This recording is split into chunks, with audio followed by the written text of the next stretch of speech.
There's a lot of talk of the MCU being saved by a possible X-Men lineup coming very soon, but hopefully they're not just building up the nostalgia of the Fox movies and relying on old casting and actually going forward with new casts and new characters past the old. Of course, they'd pull the whole nostalgia thing, but hopefully we actually get new casts for Wolverine, Beast, Professor X, the whole 9 yards, and we get, 10, 20 years out of new actors, and maybe some new characters we haven't seen yet as well. So I definitely think there's a lot of X-Men keys that are getting cold right now. They're going down, the market's going down, and I already did a dollar bin video, some good X-Men books to pick up there.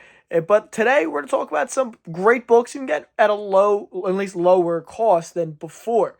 And of course, check out the Facebook and Instagram link down below. More of that at the end. But we're to start off here. The first of the list, X-Men number 12. Classic 60s book, iconic Jack Kirby cover, absolute classic for the era. And this one, the most common graded version of this book, the most common grade given in the census is a 4.0. It was once an $800 book, but it is now down to half that at $400. And for a first Juggernaut, $400 seems very affordable. I mean, $100 a point seems very affordable for this book. It's a great, great key. And again, if it's falling down to $100 a point, that's pretty good. If you get a $100 1.0, maybe not super worth it. But a $200 2.0, pretty presentable. If you're going to find a presentable 2.0, $400 for 4.0, if that's what you're looking to spend on a Juggernaut, it's not the worst ever. And even an XMen 13, his second appearance, can be snagged, a presentable copy, for under $100. Kind of crazy to me. You can even get a decent copy for like $200 right now. But even again, a presentable copy, decent copy, under $100 for an XMen 13 is crazy. I actually pulled one of these just because why sell that at such a low? So XMen 12 is definitely a book to, I think XMen 12 and 13 are both very, very low. So moving on to my second book here, XMen 28, First Banshee. Now this is another absolute classic. One of my all-time favorite books, favorite X-Men keys, I should say. And it's also one of those characters that kicked off the Claremont run on the roster. He's a big part of the lineup initially. I always think Banshee kind of gets the short of the stick. Nobody ever talks about him. I think he could have even fit in that giant size X-Men number 1 roster. So again, he's in the X-Men 94, which is, their second appearance. And of course, putting Banshee on that roster. And I think he works perfect. Him and Sunfire and, Thunderbird and all those guys. Thunderbird and Warthog. I think it's one Thunderbird at that point. Great lineup. There's a lot of cool stuff going on. And same deal. Highest grade of the census or the most common grade given in the census is 7.5. Down to just half that, just $200 from a $400 previous average. That seems like a big cut in half, especially for a 7.5, which is a very good grade of this book. That red cover does make it for a tough high grade copy.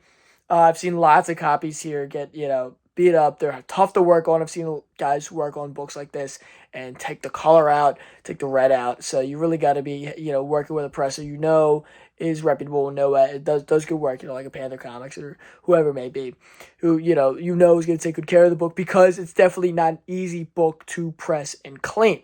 Now, with grades, most grades ranging from $100 down or more. This is definitely one of my all-time favorite X-Men keys, and possibly a good time to buy one. I know I bought mine for I think $50 a couple years back. I think $50. I think is what I paid for it. My personal copy. So it's a great book. Mine's a nice copy. I'm very happy with it. Should probably get it graded one day, but I'm not too worried about it. It's a great book. It's on display. I believe my office upstairs, and classic cover. On the book I actually don't have, and I might be picking up very soon. XMen 64, my lucky number, also first appearance of Sunfire. This is one of my all-time favorite Bronze Age keys. I know that's kind of crazy to say, but I think Sunfire's a pretty cool character. I've always liked him. He was cool when he pops up in different shows, different comics, stuff like that. I've always had a soft spot for Sunfire, much like Banshee. I think they're both very cool characters in that same era. And again, this might be a good time to grab one because, the most common graded copy is a 7.5, which is down from $500 to around $250. Again, cut in half. And I'm looking at average prices, comparing, 2021, 2022 highs to today. I believe this is 2022 high. 2022 average, 12-month average for 2022. So, comparing that to now, which is, average, 6-month average is $250, give or take. That's pretty low in comparison. And raw copies are available for $200 right now. If you want to crack a 7.5 with $200, that doesn't sound too bad. You know what I'm saying? Like again, the 7.5, $250.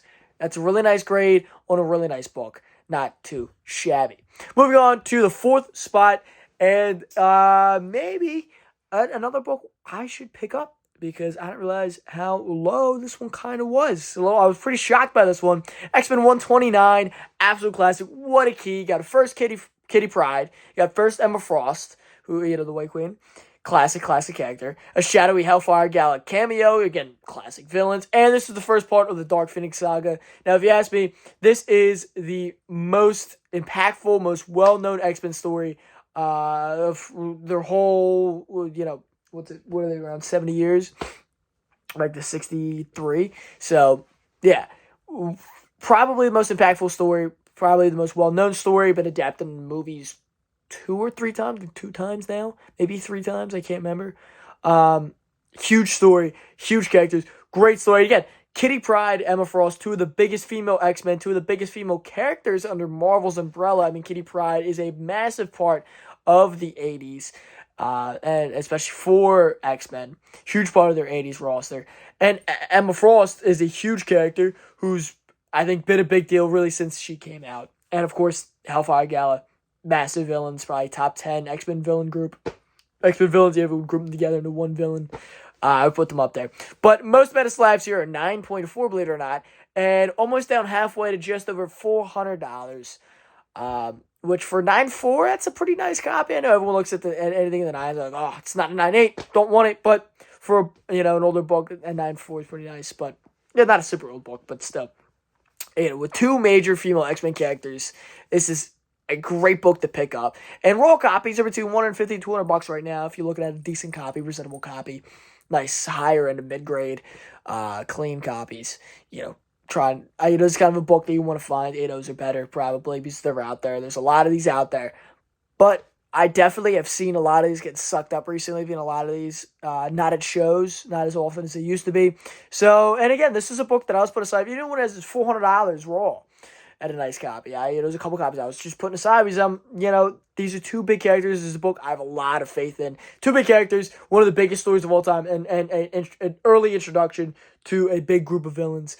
And a classic cover, another classic cover. It's a classic story by Chris Claremont, of course. It's all-time favorite. Claremont, whatever. All-time favorite. Something to keep an eye out for, especially on the downhill. And moving on to the 5th and final book. This is a classic. This is, let's end off with the biggest there is. I'm not saying go out and buy these, but let's talk about XMen One from 1963. Now, this is the X-Men book. This is the most well-known X-Men book, of course. It's the first ever X-Men. It's first Cyclops, Beast, Iceman, Jean Grey. At that point, she was Marvel Girl. Professor X, Angel, and, of course, Magneto. Holy shit. These big boy books took a huge hits. Everything from FF1, AF15, ASM1, and yes, and X-Men 1 are down big time. Now, some grades are always going to be expensive. The elusive high grades of these books don't really take a big hit just because they don't come up. So, if you're looking at a 9.8 or a 9.6 or 9.4 on an X-Men 1 and you're like, Connor, these aren't down. Okay. They're probably, I don't even know if there's been a 9.8 sale recently at all. So, of course, they're not down on any of these books. Anything in the high 9s, of course. It's 8.07. But even, look at a 7.5. 2022 was over 70 grand on an X-Men 1 at a 7.5. Over 70 grand. Today, it is down to 32,000. Over halfway down. Look, 32,000 is a lot to spend on a comic book. It's a lot of money. I'm not downplaying that in the slightest. But when a book was literally 2 years ago, $70,000, it is now less than half of that price. That's a big hit. I mean, especially if you're one of those whales who out there and you picked up an X-Men 1 at 70 grand, which was, you should have probably known at the time that was a terrible buy. Because if you look at 2018, it was not a $70,000 book. I don't even think it was a $32,000 book. So, crazy. But let's look at a bit more affordable. A 1.5 in 2021 was over 7 grand, right? And, crazy. 2022, it was almost 6 grand. Now, it is under 4,000. And even a 0.5 is barely holding on at $3,000 currently. So this is a crazy book to see down big time. It's an ultimate key. It's probably top 5, at least top 10 for Marvel of all time. It's all, everyone wants, Cap 1. And you want to find Marvel Comics 1. But if we're talking about Silver Age Marvel, this is easily a top 5 book. I mean, you have this, that's up there with this, the AF-15, ASM 1, FF1, Hulk 1, X-Men 1. I mean, are all massive books. You have The Journey to Mystery. You got, Avengers 1 at some point, but not to this extent. X-Men 1 is a massive book up there with, again, the FF1s and the AF-15s, and it's a huge book. Of course, there's price differences there, but massive book, not a book to gawk at, but, well, it's a good book to gawk at for sure, but coming down over halfway at a 7.5, it's like an over $30,000 hit in literally just 2 years. Is crazy to me. Absolutely crazy. Crazy to see what the market looks like, but I still think we're not done course correcting. I think there's a little bit of time, but as a healthy market, we're still over 2018 average prices. So if you ask me, that's pretty good. I mean, again, we're still a healthy market. It's not great if you bought and you got burnt in the last 2 years. But as long as you bought good and you bought below market, you're probably okay now. As long as you're buying smart. I mean, I think I maybe got burnt on one book in the last 2 years. That's burnt, but I'm not even selling it. So I didn't feel like I got burnt on anything. I still feel like everything I bought in the last 2 years was really strong buys. So as long as you're buying right, it's okay. And look, some books are even still popping off. It's time to sell Dazzler and Danger, that's for sure. So you definitely think there's going to be some more months, maybe another year of possible downticks. But there's ups and downs to it. So I'm not panicking. I'm not selling off my collection. I'm not burning what's going on.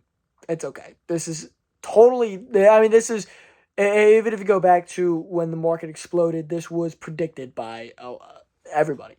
Everyone knew that it was unsustainable to stay where we are. But again, it's crazy to look at a $30,000 hit on a massive key. But I hope you enjoyed. If you aren't already, follow me here on Facebook and Instagram. Drop a comment. Let me know, what X-Men books are you looking for? What do you think is super down? What do you think is a little bit undervalued at the moment?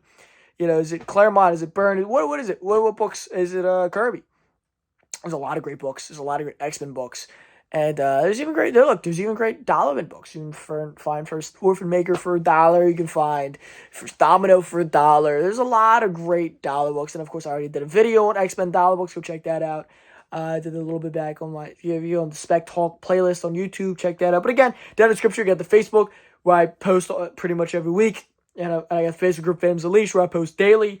Everyone else is posting. You can go in there, post yourself about comics, movies, toys, video games, whatever it may be. Great discussions in there. And of course, follow me on the Instagram I post weekly. I do a little like Tales from the Hunt on there, where I talk about going out and looking for the stuff. Maybe not just what stuff I bought, what's gonna end up my haul videos, but stuff I passed on, people I ran into, stories I have, stuff like that, fun stuff. So that's all down in the description below. And until next time, peace.